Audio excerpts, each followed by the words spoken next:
Oh, hey, I didn't see you there. So stupid. So we are gonna be building a guitar holder, something that you can take an acoustic guitar and hang it up on a wall. Instead of making something simple or something ugly, we're gonna make something really complicated and beautiful. Come along with me.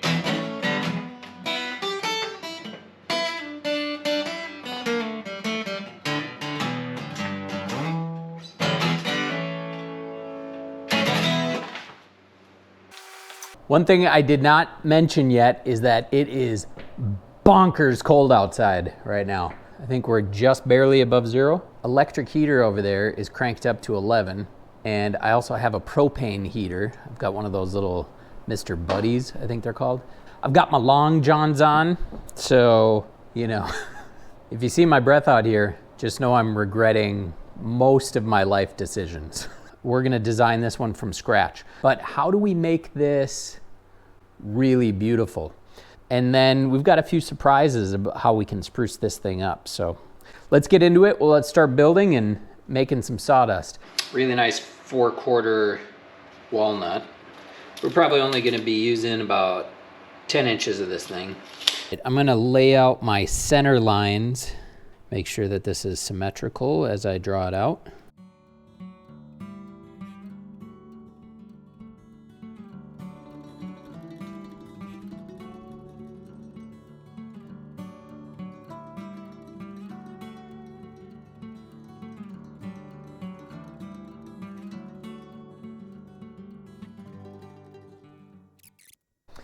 What do you think? Can you picture it?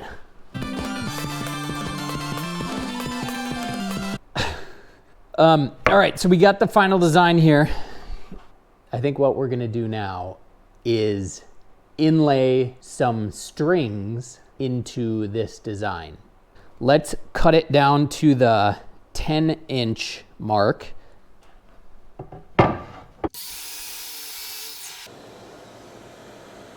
A great way to get curved lines, what you can do is just take a really thin piece of wood. This is a piece of plywood, so I marked on here curved lines, and then I save it.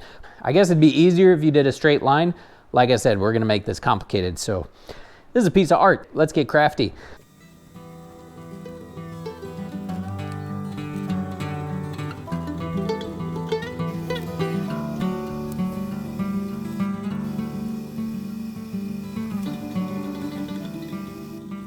I'm gonna use the bandsaw and cut these strings in. Drill a pilot hole, a thin pilot hole, all the way through so that I can see what's going on both sides.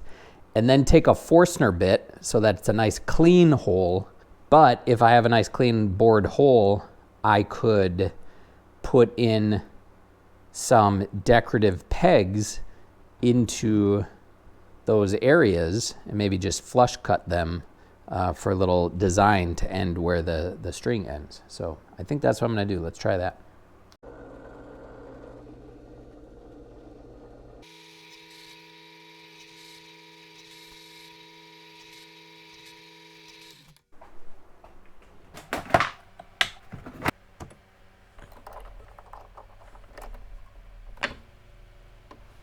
One of the reasons I like drilling these pilot holes in first is because on the tip of these Forstner bits, there's a little brad point. I can line that up exactly in the center of where I drilled that pilot hole.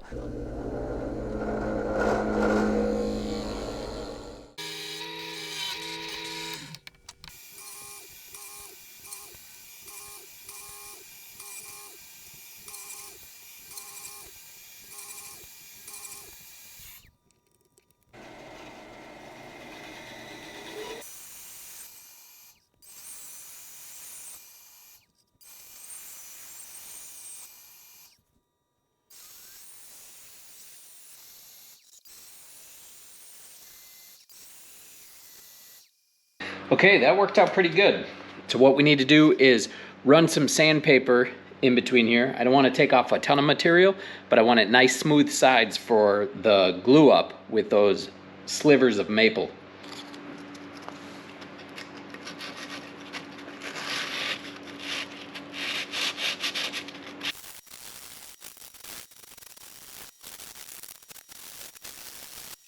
So that's the plan here. I'm going to use this for that maple. There are some jig systems out there on the market that are pretty cool called thin rip jigs. And you run it along these runners, and it usually has like a roller bearing here. We can set up kind of a stop block here so that we just slide the piece in until it hits that exact spot, match it up with the fence, and then we can feed it through. I'm gonna try this hack where it's a featherboard just turned around sideways. I think this will be a good workaround, and we'll see if it works. If it works, then I don't have to go buy a new tool eventually, but we'll see if it works for this project. Okay, enough jibber jabbing.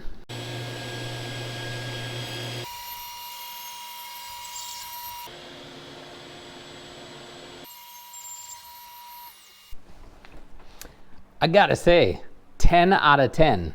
Just using a regular old feather board and turning it backwards. So I'm gonna cut them all in half so that I can have some extras.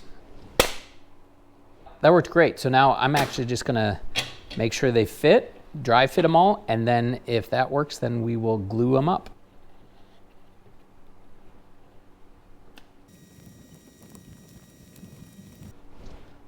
Well, that is cool.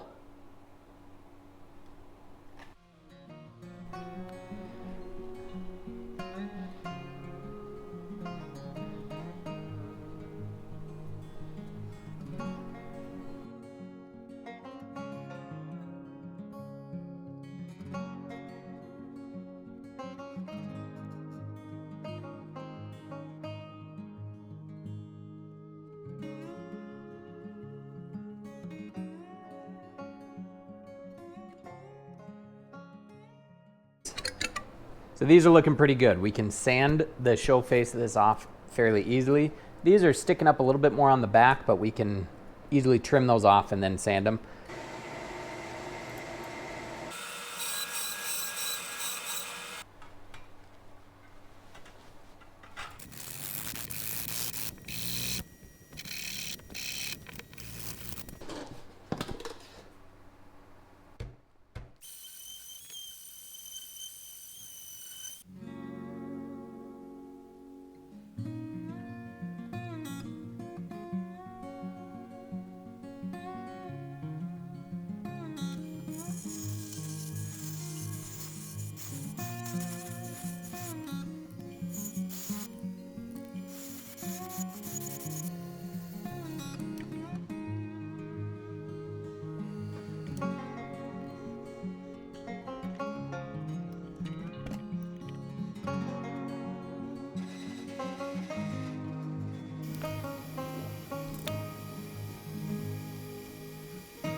So I decided for the shelf, the arms that's going to hold the guitar, we are going to cut a dovetail into that shelf, and that is how we're going to mount the arms to that backer board.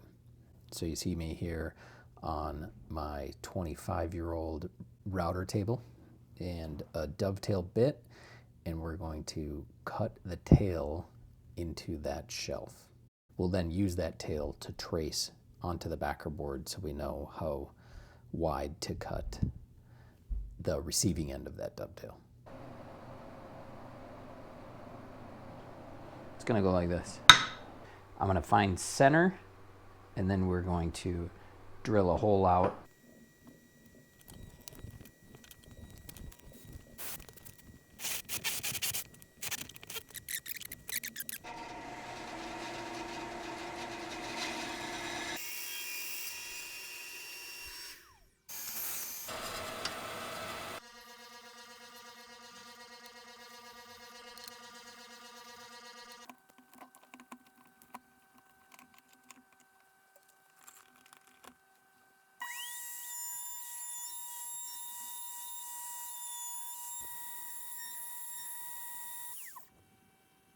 Hey, good morning. And then the next step would be to cut the receiving end of that dovetail along a dado across the neck here.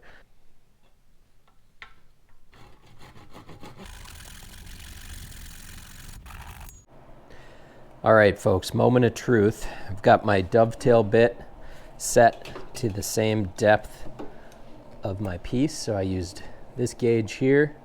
So I have set this against my tails, and then I pulled that down till it's flush. So that is my depth. And then I've raised this bit up to exactly that height. So I want to cut this dovetail bit into this dado here across the piece up to this line. So I've traced this line up to here.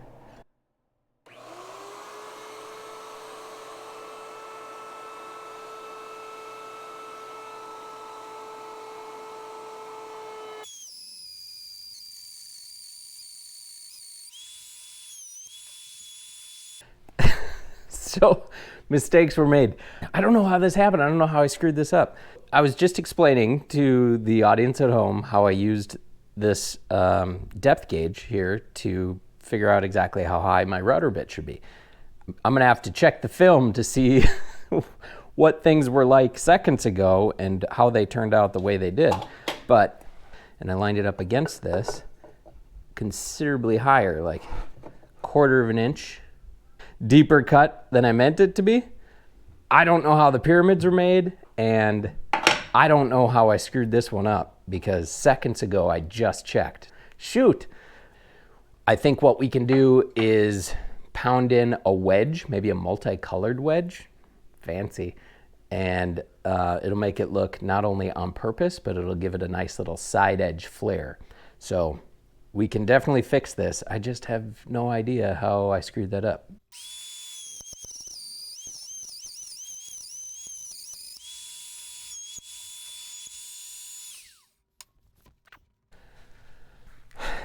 Well, now I'm mad and sad. It seems to have risen. I don't know, I'm working against gravity here. It seems to have risen another 1/8 of an inch. I feel like I'm on crazy pills. Look at this. This was the second cut. I have nearly ruined this thing. I'm so mad. What the heck, man? I've never even heard of this in my life. Put in the comments if you've ever heard of a router just cranking itself up higher and higher to expose more of the bit. With the vibrations, maybe? Aliens? I don't know what the heck is going on. But I am mad. I'm about to throw this thing in the garbage. Routers. The dovetail fits great. It's just a massive gap on the back. So some people would just recut this piece. I'm just gonna make it awesome with what we got, and I'm gonna make it look good. Looks good from this angle, and then we just gotta make it look good from that angle.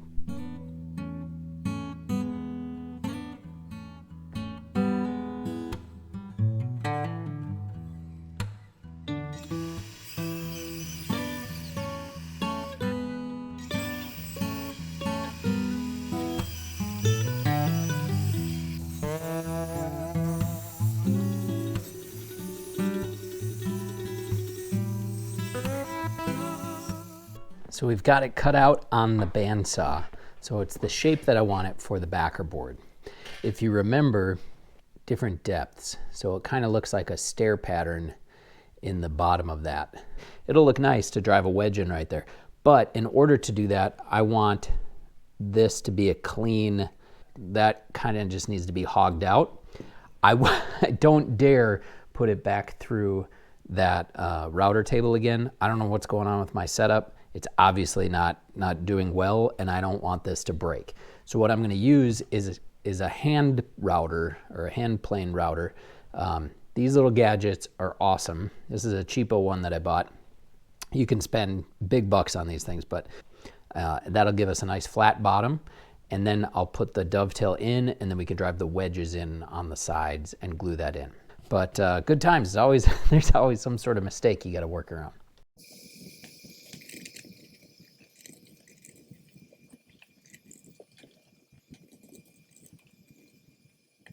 All right, hey team. So we've got our backer board all cut out on the bandsaw.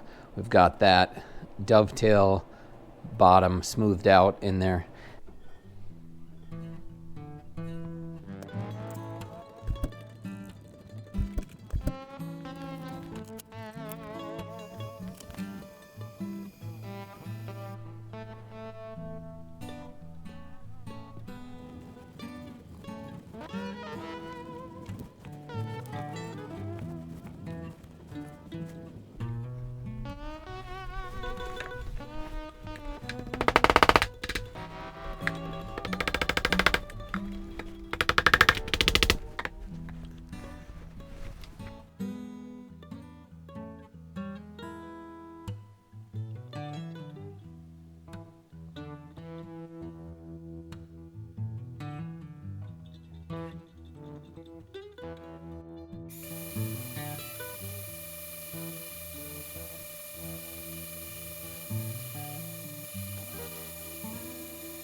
It got me thinking, how are we going to hang this thing on a wall to allow the screw to be buried, and then using a walnut dowel that's slightly tapered, I can fit that in the hole here. Now I'm going to flush cut that off. I'll give this to the client as a little screw hider, and they can just push that into the hole to cover the screw. This one, we are ready to sand the bejeebers out of it.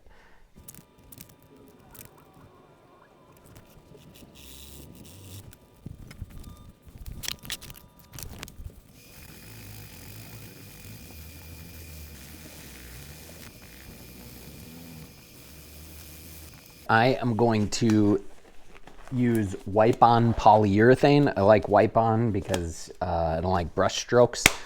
I also didn't want to dilute the colors of the Purple Heart against the walnut. Sometimes if you use tung oil or Danish oil, flood out the colors that you want to pop. That will serve us well.